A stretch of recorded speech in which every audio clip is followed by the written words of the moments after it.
అట్లాగే ఖమ్మం పట్టణ ప్రజలారా, సిపిఐఎంఎల్ న్యూ డెమోక్రసీ యతీందర్ కుమార్ గారి నాయకత్వంలోని కేంద్ర కమిటీ, అలాగే సిపిఐఎంఎల్ న్యూ డెమోక్రసీ ఎస్సీ వర్గం ఏదైతుందో ఈ రెండు పార్టీలు 28వ తారీఖున హైదరాబాద్లో సదస్సు నిర్వహించి విలీనం కాబోతున్నాయి.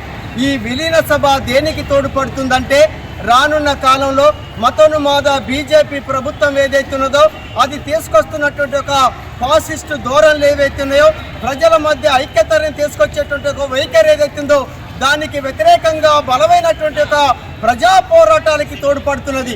అలాగే దున్నేవానికి భూమి ఏదైతున్నదో దాని ప్రాతిపదిక మీద జరిగే వర్గ పోరాటాలకి ఈ కలయిక అనేటువంటిది తోడ్పడుతున్నది. కాబట్టి ఇట్లాంటి ఐక్యత కోసం దేశంలో ఉండేటువంటి ఒక ప్రజానీకం, ముఖ్యంగా విప్లవ అభిమానులు, విప్లవ శ్రేణులందరూ కూడా విప్లవకారులు ఐక్యత కావాలని కోరుకుంటున్నారు. అందులో భాగంగా